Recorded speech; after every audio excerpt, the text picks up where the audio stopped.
بسم الله الرحمن الرحيم. السلام عليكم ورحمة الله وبركاته. اللهم صل على سيدنا محمد في الأولين، وصل على سيدنا محمد في الآخرين، وصل على سيدنا محمد في الملأ الأعلى إلى يوم الدين. في البداية دعواتكم لأهلنا في فلسطين، دعواتكم لأبائنا وأمهاتنا وإخواننا اللي توفاهم الله، ربنا يجمعنا بهم في جنات النعيم، ودعواتكم لكل مريض بشفاء العاجل، وأيضا دعواتكم لأهلنا في السودان الشقيق، ربنا يوحد كلماتهم آمين يا رب العالمين، ويجمعهم على الحق دائما وأبدا، وسائر بلاد المسلمين آمين يا رب العالمين.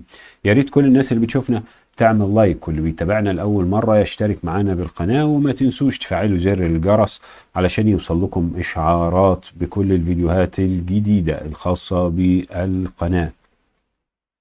تعالوا نبدأ من حيث ما انتهى الآخرون كانوا جايين لهم زي ما قلت حضراتكم مباراة مع المنتخب البرازيلي، وهناخد 400 ألف دولار. هنلعب احتكاك قوي، هتقدر تشوف مستوى اللعيبة بتوعك، هتقدر تحاول لما تكون بتلعب أمام فرقة قوية وتحت ضغط هتعمل إيه.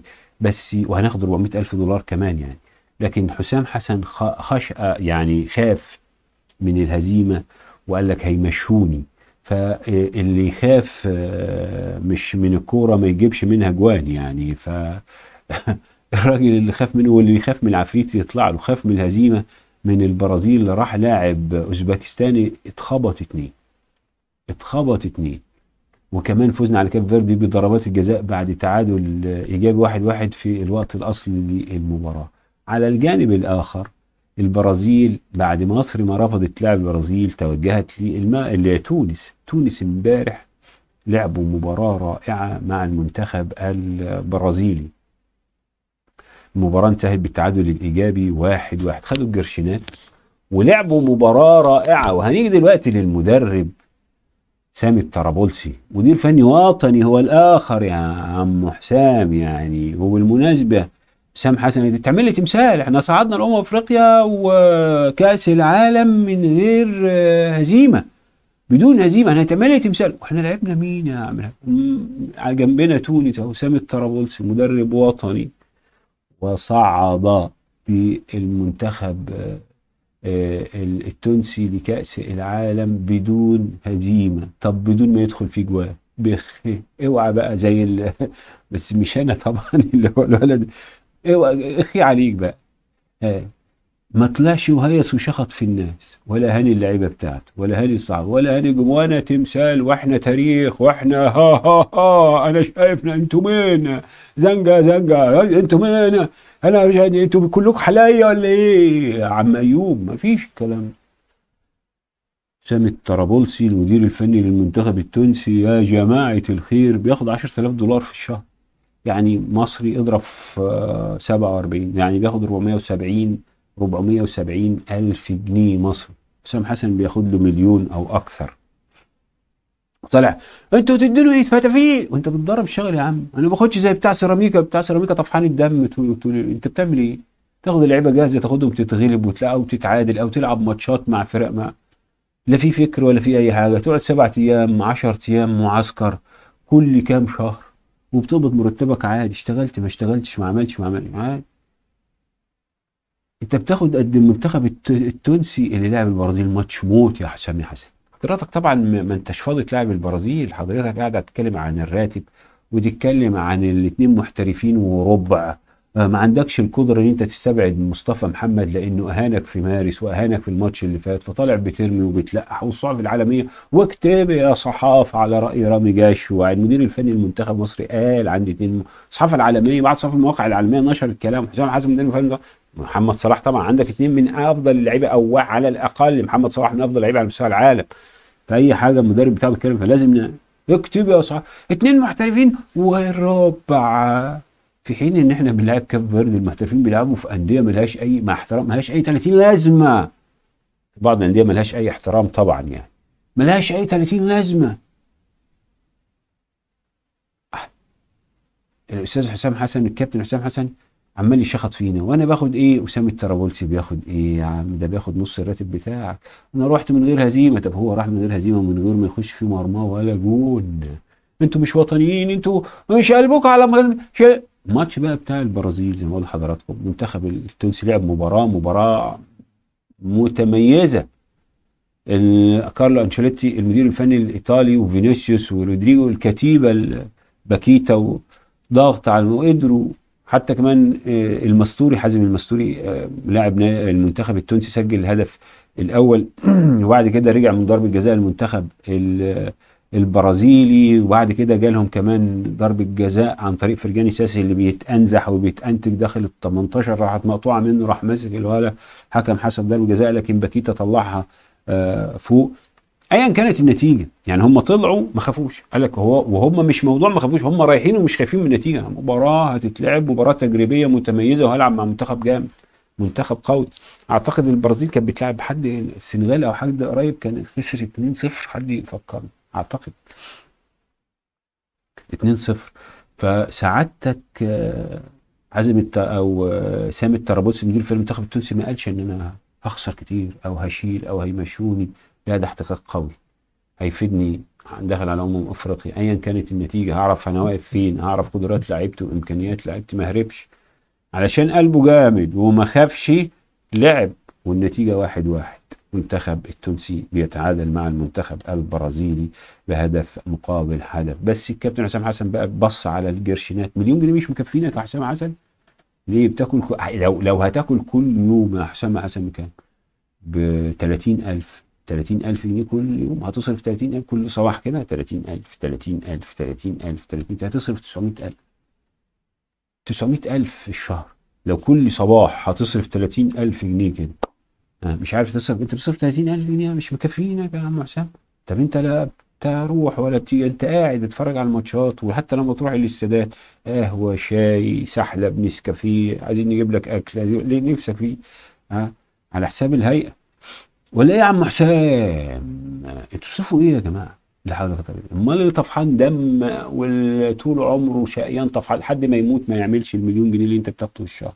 هي ارزاق، حد ما يموت، حد بيتفرج معايا دلوقتي اللي ما يتفرج معايا يقول لي، وانا عارف ان حضراتكم كلكم ناس افاضل، يعني في منكم اللي تخطى ال60، انت عملت مليون جنيه، انت مسكت مليون جنيه في ايدك، الراجل بسم الله ما شاء الله كل شهر يقول انت باخد فتافيت. امال الناس اللي بتاخد 3000 و4000 والناس اللي بتاخد معاشات يا عيني، في ناس بتاخد معاشات ما تكفلش، ما تكمل، في بعض الناس ما بتاخدش 2000 ونص 3000 جنيه معاشات، لا مكفيه علاج ولا مكفيه كهرباء ولا مكفيه اي بتاع، دول يعملوا ايه يا عم حساب؟ ان مليون جنيه، مليون جنيه اعمل بهم ايه؟ خدوا ما يلزمنيش، ده انتوا المدير الاجنبي ده ما يجيش شعره في دقن المدير الفني الاجنبي. يا جدعان عيب، اختشوا وراعوا مشاعر الناس السقيانه الطفحانه الدم، الناس السقيانين، لا حول ولا قوه الا بالله. منتظر الاجابه دي، اي حد معاه مليون جنيه هاخد نصه، اكتب في التعليقات يا عم الحاج انت وهو وهي معاك مليون جنيه، طيب هبعت لك حساب البنك تحول لي توماتيكي توماتيكي. يا راجل ده انا بقول لك الحساب بتاع اليورو عندي ما فيهوش ولا تعريفه، سبته سنتين مش عارف اقفله، يقول لك ادفع 36 ولا 50 دولار 50 يورو. يا عم خد من الجنيهات المصري وحول لا لكنك انت تقعد تحسب، مش لاقي يا عم حسام 38 ولا 38 يورو في الحساب يا عم حسام. فانت يا عم حسام عامل لي حدوته وعامل لي فيلم، مليون جنيه شويه يا عم. ربنا يزيدك ويحفظك ويبارك لك فيهم، اللهم امين، ويبارك للجميع. الحمد القناعه القناعه دي، هو ده قناعه ده دفتر. امال اقول ايه للراجل اللي بيقبض معاش 2000 جنيه و3000 جنيه؟ اقول له القناعه كنز، ده اقول له ايه لما اقول له حسام حسن القناعه كنز لا يفنى؟ مليون جنيه. طب وسام الترابلسي بياخد نصك اهو بتاع تونس، ما قالش حاجه، والراجل محقق ومصاعد لكاس العالم، ما اشتراش التوانسه ولا شخط في التوانسه ولا قال لهم اي حاجه ولا جرد حد من جنسيته يعني. الكابتن الكابتن ومناسبه برضو المنتخبات، بس قبل ما ناخد مهدي طارم وهجومه على المسؤولين في ايران يعني بسبب كرة القدم، الكابتن خالد بيومي قال جملتين حلوين قوي عجبوني. كابتن خالد بيومي قال كلمتين عجبوني. قال لك ايه الكابتن خالد بيومي؟ من انتم؟ الله يفكرني بالقذافي. من انتم؟ زنقه زنقه رحمه الله عليه، ربنا يرحمه ويرحمنا جميعا. زنقه زنقه، من انتم؟ القرزان، هلا زنقه زنقه. الله. المهم ايه، الكابتن خالد بيومي قال لك ماذا يعني نزع الوطنية والانتماء المصري من أي مصري لمجرد الانتقاد في مجال الرياضة وكرة القدم؟ ده لعبة. لما أقول لك أنت ما لعبتش حلو، ما حطيتش خطة حلو، تنزع مني الوطنية والجنسية، تقول لي أنت مش مصري، قلبك على البلد؟ ها؟ ماذا يعني؟ ومن أنتم لتسحبوا الوطنية والانتماء من أبناء الوطن؟ أنت يا عم، أنت مين أنت عشان تسحب الأشياء؟ أنت وحش وشايفك مدرب على قدك، وشايفك لاعب على قدك، وجهة نظري. ها، والدنيا كانت ماشيه معاك ولاعب محظوظ والحظ حظ، انا حر يا عم. لما مجرد مش وطني. طب هو انت لما بتدرب منتخب مصر وانتقدوه يبقى كده بيهدموا الوطن؟ طب سعادتك لما انتقدت فيتوريا وكيروش، حد قال عليك مش وطني يا عم حسام حسن؟ يا جماعه عيب يا جماعه، انت كرهت الناس فيك. اذا كان في حد بيدعمك وعايزك تحقق حاجه، ما حدش عايز منك حاجه، لانك لو حققت حاجه هتطلع تزيد. ده انت هتطلع الشعب ده مسرح، ده انت هتطلع تذل. ده مجدي عبد الغني ذليل يا مجدي عبد الغني، ده ارحم منك يا راجل. مجدي عبد الغني كنا بنقول قرفنا على الجون اللي جابه في كاس العالم، كل شويه انا اللي جبت جول. ده انت لو حققت بطوله مع ده حسن شحاته، ده يتعمل له تمثال يا حسام يا حسن. حسن شحاته يتعمل له 3 بطولات افريقيه بعد 2006 و8 و10، والراجل قمه الاحترام والادب والتواضع. ما قالش انا التاريخ وما قالش انا البتاع وما قالش. انت لو خدت بطوله، ده انت هتذل الجمهور المصري علشان البطوله اللي انت خدتها. بقيه الناس تتمنى ان انت ما تحققش حاجه يا اخي. ان شاء الله تحقق، منتخب مصر اللي يحقق، مش انت اللي محقق لوحدك. وانت اللي رحت لعبت، انت مدرب فرد من ضمن منظومه تاهلت في لكاس العالم في تصفيات بقول لك ما فيش فيها منتخبات اساسا. فمن انتم كما قال الاستاذ والمحلل الرياضي الكابتن خالد بيومي، من انتم عشان تسحبوا الوطنيه والانتماء من ابناء هذا الوطن؟ كمان الكابتن خالد بيومي قال برافو تونس. اضرب يا كابتن خالد بقى، ما هو في ناس قول يا كابتن خالد. قال لك برافو تونس ليه يا عم خالد؟ قال لك برافو تونس، هذه التجربة مش ناس بتخاف وتستخبى. قال لك برافو تونس، برافو تونس، هذه التجربة تؤكد حدوث تغيير جوهري في شخصية المنتخب تحت قيادة سامي الطرابلسي. يا راجل ما احناش عارفين احنا شكلنا عامل ولا عارفين اي هوية ولا اي حاجة. قال لك المباريات الكبيرة التي تتضمن تجارب تبرز العديد من النقاط الهامة. اولا الاحتكاك القوي مع مدرسة كروية كبيرة، تقييم مدى قوة العناصر والاختيارات. ثالثا اختبار مهم لتعامل المدرب امام منافس متعدد الحلول، تشوف انت حلولك هتبقى ايه. رابعا تطبيق تكتيك معين في مواجهة جودة مختلفة. خامسا تثبيت عناصر الفريق وتشكيله. سادسا قياس قدرة الفريق على التعامل مع المواقف الصعبة امام المدارس الكروية الكبرى. كلام محترم، بس زي ما بيقولوا مين يقرا ومين يسمع كلامي؟ فضلت اقول لك واعد لك بس مين يقرا ومين يسمع. حسام حسن بقى ردا على الكلام بتاع التصريح والفضيحه العالميه في بعض المواقع الاعلاميه، نشرت تصريح ان ما عندناش غير 2 محترفين وربع، فطلع بيان توضيحي يعني ابراهيم حسن منتخب مصر. قال لك مصطفى محمد لو حصل، هو التصريح بتاعه معانا 2 محترفين، هو مرموش محمد صلاح، وربع اللي هو مصطفى محمد اللي ماشي على سطر وبيسيب سطر، بيلعب ماتش وما يلعبش وماتش ما يلعبش يعني. قال لك ايه؟ مصطفى محمد لو حصل على فرصة، ده توضيح للمسؤولين عن منتخب مصر ابراهيم حسن.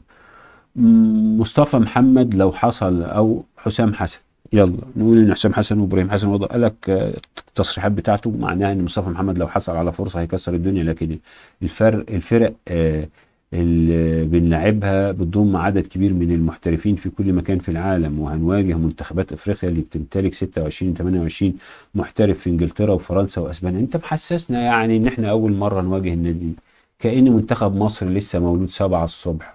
حسن شحاته اكتسح الكاميرون كلها محترفين، حسن شحاته اكتسح المنتخب الايفواري اللي كله محترفين بلعيبه محليه، ما كانش فيه غير زيدان، ما كانش فيه غير مين، حتى احمد حسن كمان يعني بيتهيألي كان لعب مش متذكر.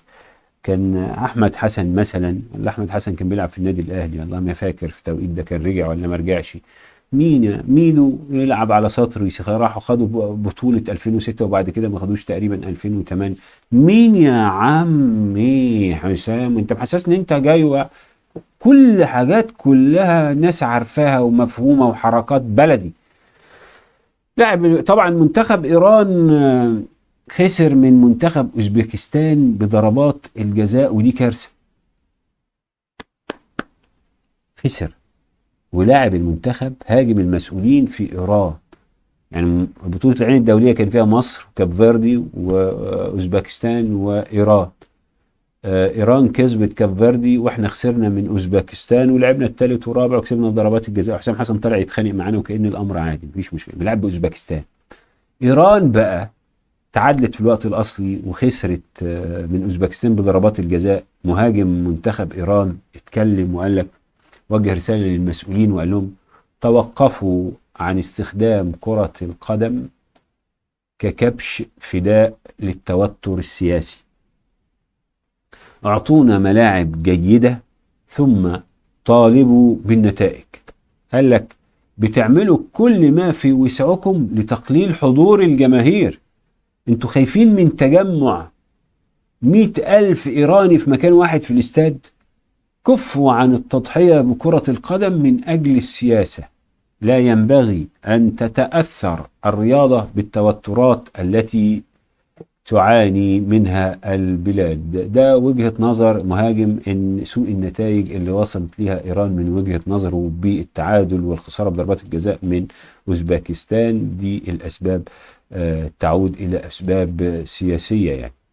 على الجانب الاخر نادي الزمالك، الفيديو اللي فات اتكلمنا عن بارون اوتشونج اللاعب اللي تحت السن اللي الزمالك جايبه ولا خد فرصة مع يانيك بريرا ولا خد فرصة مع احمد عبد الرؤوف، وبعض الانباء اللي بتتكلم على انه ممكن يتم اعارته في شهر يناير المقبل لاحد الانديه في الدوري علشان يلعب بشكل مستمر. حلو. كان قبل منه شفنا الجفالي راح فين يعني، ما لعبش وطلع برضه، والزمالك يتحمل جزء من راتب الجفالي لاعب نادي الاتحاد المنستيري اعتقد، وغيره من اللعيبه. مش بس كده، في لاعب اللي هو اللاعب الفلسطيني عمر فرج اللي الزمالك جابه السنه اللي قبل اللي فاتت، ما بينش كرامات. بعد كده طلعوه اعاره الموسم الماضي، الراجل رد في صدرهم ورجع لهم النادي اللي راح له ورفض يجدد الاعاره، فقاعد لحد دلوقتي بيقبض من بدايه الموسم حتى هذه اللحظه الراتب بتاعه اول باول، وكمان مش بيتدرب مع الفريق، بيتدرب بشكل منفرد. الزمالك بيحاول يسوقه لكن ما فيش حد طلع اتكلم ولا حد قال لك الزمالك، كأن الناس مش شايفه الزمالك. لعيبه بتيجي وبتمشي ومحدش بيحس فيها. لكن انت لو كحيت الاهلي زمات اللاعب اللي هو جاه اللاعب الكبير في السن 35 سنه ومشي بتاع ماينز نادي لا ما ينفعش المانيا، ده اللي هو شرب الشاي معانا تقديمه ده في القهوه والشاي ده ما ازاي نادي الاهلي ومشي على طول. بس ازاي يا عم الحاج؟ هنا لازم نقطع وهنا، لكن حلال هناك يعني. فرق. اتكلمت في الفيديو اللي فات عن الاستاذ كمال درويش والهجوم على النادي الاهلي وصمت النادي الاهلي بيجرأ الجميع على النادي الاهلي واتهامات انه خد بطولة نادي القرن بالمحسوبية بالواسطة عن طريق مصطفى مراد فهمي. الاتهامات على ان النادي الاهلي حد بيديله فلوس، قالك حد بيموله وفلوسهم دي غير طبيعية، ظاهرة غير طبيعية وفلوس زيادة عن اللزوم. زيادة عن اللزوم كأن يعني اتكلم عن امرين: موضوع ارض نادي الزمالك اللي تم استلامها من الدولة في توقيت كمال درويش لما كان رئيس لنادي الزمالك، وسئل يعني انت واخد الارض من 2003 طب عملت ايه يعني؟ قعدت الارض معاك سنتين ما خدتش اي خطوة، ولا انت مشيت في 2005 ارض انت خدتها في 2003 قعدت سنتين والارض، طب ليه ما استثمرتش او ليه ما بنيتش او ليه ما عملتش اي حاجة يعني وانت موجود يعني؟ قال لك الارض كانت صحراء. امال هو كان المفروض يدوك ارض في قلب العاصمة، ما هم بيدوك ارض ليه؟ علشان تنشر اللعبة نادي زي أهلي نادي الزمالك يروح الصحراء يشجع الناس والمستثمرين والسكان إنهم يبعدوا عن قلب العاصمة زي ما بيقولوا يعني. لا، أصلا كانت صحراء. وبعدين أصل ما كانش فيه فلوس. ده أنت قلت في وقت من الأوقات إن أنت كان الأهرام بيدينا في وقت من الأوقات أكتر من النادي الأهلي يعني. أنت لسه قايل الكلام ده أعتقد في أحد الحلقات، ان انت في وقت من الاوقات مش عارف كسبت بطولة ايه وعملت بطولة ايه، فالاهرام ادانا فلوس اكتر من نادي الاهلي. يعني كان معاك فلوس وما نفذتش. معاك فلوس اصل الارض. طب ما النادي الاهلي يعني على كلامك بياخد ارض في اماكن نائية وبعيدة وبيشتغل. الاهلي في وقت من الأوقات انت كان معاك فلوس وما نفذتش. هي الفكرة الاستراتيجية بتاعته ان انا اسقع الارض واعمل. انت عايز اديك حتة ارض جاهزة حواليها سكان وحواليها ناس وحواليها عشان تبيع مثلا. هتعمل بقى ايه؟ ما هي ارض صحراء زي، واللي بيحبك هيجي لك سواء اعضاء او جمهور لو هتعمل استاد او. لكن ده فكر الناس اللي بتدير نادي الزمالك ويقول لك قد ايه نادي الزمالك علشان كده مش قادر يحقق اي حاجة فهعلق شماعات يا معلم. اعتقد هو مستشار لمسؤولي نادي لمجلس اداره نادي الزمالك، وفي نفس الوقت هو ايضا مستشار لوزير الشباب والرياضه دكتور اشرف صبحي. يعني بسم الله ما شاء الله عندهم خبرات جباره جباره جباره. يعني ماذا اقول واي شيء يقال بعد الذي قيل، وهل يقال بعد ما قيل اي وجع قلب في البتنجان يعني. منتظر رايكم في مباراه تونس والمدير الفني اللي حققه كلام، واللي سامي الطرابلسي مع تونس، والكلام الكابتن الكبير المحترم خالد بيومي، وتصريحات الأستاذ كمال درويش. وبرضو رأيكم في اللاعب نادي الزمالك عمر فرج اللي بيتدرب بشكل منفرد والزمالك لا يستفيد منه شيء. في النهاية شكرا على حسن متابعة حضراتكم، ودمتم في أمان الله ورعايته. أستغفرك ربي وأتوب إليك. أستغفر الله الذي لا إله إلا هو الحي القيوم وأتوب إليه. شكرا على حسن المتابعة. السلام عليكم ورحمة الله وبركاته.